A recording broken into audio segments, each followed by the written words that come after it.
कुछ के पास अपने फादर को लेके बहुत अच्छी अच्छी मेमोरीज होती है, तो वहीं कुछ के पास बहुत बुरी बुरी मेमोरीज भी होती है, और वहीं पर कुछ के पास अपने फादर को लेके कुछ खट्टी मीठी मेमोरीज भी होती है। पर एट लास्ट हम सभी अपने पापा से बहुत प्यार करते हैं। पर पता है ये लव ऐसा नहीं होता है कि हम अपने फादर के पास जाके कह सके कि पापा आई लव यू। एक बाप और बेटे का रिलेशनशिप माँ और बेटे के रिलेशनशिप से बहुत डिफरेंट होता है। तो आज मैं तुम्हें ये सब इसलिए बता रहा हूँ ना, क्योंकि आज का जो हमारा पोएम है ना, उसका नाम है फादर टू सन, जिसे लिखा है एलिजाबेथ जेनिंग्स ने। तो चलो पोएम को स्टार्ट करते हैं। एंड आई होप कि अगर तुम्हारे पास कुछ मेमोरीज होगी खट्टी मीठी सी या कैसी भी अपने फादर के साथ, अच्छी हो या बुरी हो, तो तुम लोग कमेंट सेक्शन में मुझे लिखकर बता सकते हो। चलो पोएम को स्टार्ट करते हैं। तो पोएम कुछ ऐसे स्टार्ट हो रहा है। जो फादर है ना, वो कहते हैं आई do not understand this child, मतलब मैं इस बच्चे को नहीं समझ पा रहा हूँ। तुम लोग सोच रहे होगे कि यहाँ पे दिस चाइल्ड क्यों बोला गया है, फादर को तो माई चाइल्ड बोलना चाहिए था ना, क्योंकि वो तो उनका बेटा है। बट यहाँ पे दिस ये रिप्रेजेंट कर रहा है कि बाप और बेटे के रिलेशनशिप के बीच में कितना बड़ा गैप आ चुका है, कितना बड़ा डिफरेंस आ चुका है। तो इसलिए फादर ने कहा है आई do not understand this child. फिर फादर कहते हैं कि हम काफी वक्त से सेम घर में साथ रह रहे हैं, लेकिन फिर भी मुझे इसके बारे में कुछ भी नहीं पता है। तो अगर मैं पूरा लाइन पढ़ूं ना, तो ये ऐसा बनता है कि I do not understand this child though we have lived together now in the same house for years. मतलब कि सालों से साथ रहने के बावजूद मुझे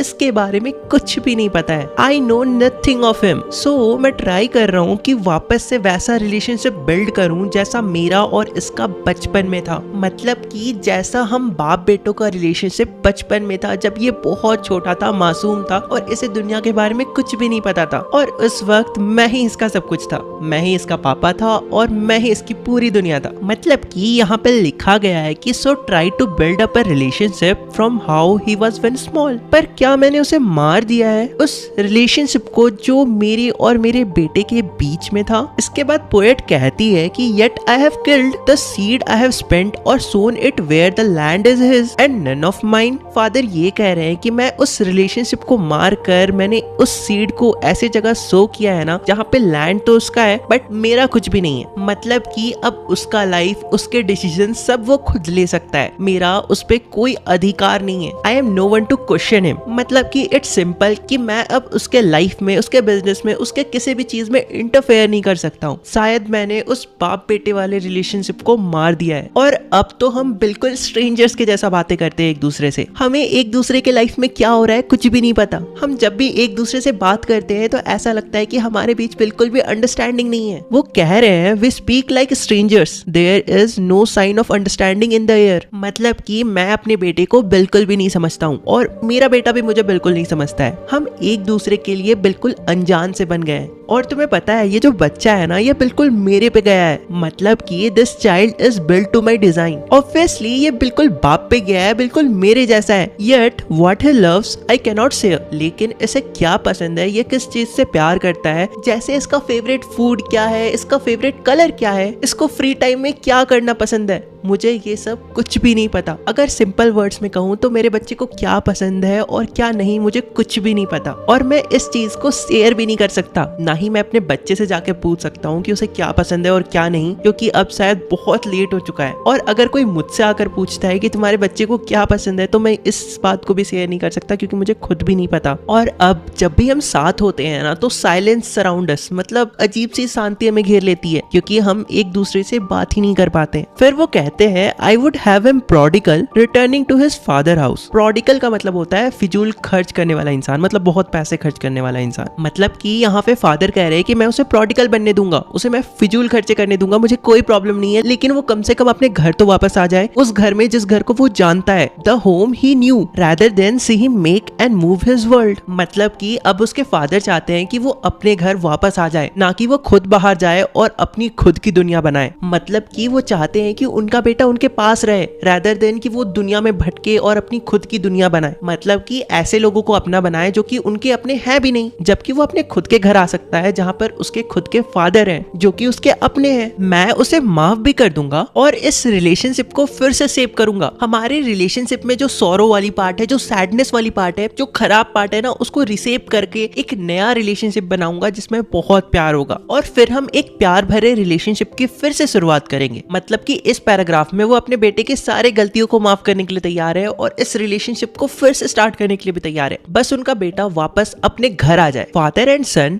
we both live on the same globe and the same land, मतलब कि वो कह रहे कि हम फादर एंड सन हैं, हम बाप बेटे हैं और हम सेम ग्लोब में रहते हैं, सेम जमीन में रहते हैं, हम दोनों ही धरती के मिट्टी पे ही तो रहते हैं और चाहे कुछ भी हो जाए ये फैक्ट नहीं बदलने वाला कि मैं तुम्हारा बाप हूँ और तुम मेरे बेटे हो। फिर फादर कहते हैं कि जब भी मेरा बेटा मुझसे कुछ कहता है तो मैं उसे बिल्कुल भी समझ नहीं पाता हूँ, मैं बहुत ज्यादा गुस्सा हो जाता हूँ। मैं गुस्सा हो जाता हूँ क्योंकि मुझे बहुत ही ज्यादा दुखी फील होता है, मतलब मुझे बहुत ज्यादा अफसोस होता है कि मैं अपने बेटे को बिल्कुल भी समझ नहीं पा रहा हूँ। मेरा बेटा मुझसे जो कहना चाह रहा है मैं उस चीज को समझ नहीं पा रहा हूँ, मतलब कि he speaks I can not understand myself why anger grows from grief. And फिर फादर कहते हैं कि we each put out an empty hand longing for something to forgive, मतलब कि चैप्टर के एंड में फादर कहते हैं कि सुनो ना, चलो ना खाली हाथ आगे बढ़ाते हैं, हम दोनों एक दूसरे से कुछ मांगते हैं, तुम्हें क्या चाहिए ये तो मुझे नहीं पता, लेकिन मैं बस ये चाहता हूँ कि तुम मुझे माफ कर दो। मतलब कि मैं खाली हाथ आगे बढ़ा रहा हूँ एंड हाँ मुझे चाहिए तुमसे कुछ, बट वो चीज जो है ना वो है सिर्फ माफी, मुझे तुमसे माफी चाहिए। एंड यहाँ पे जो लॉन्गिंग का मतलब है उसका मतलब डिजायर होता है। एंड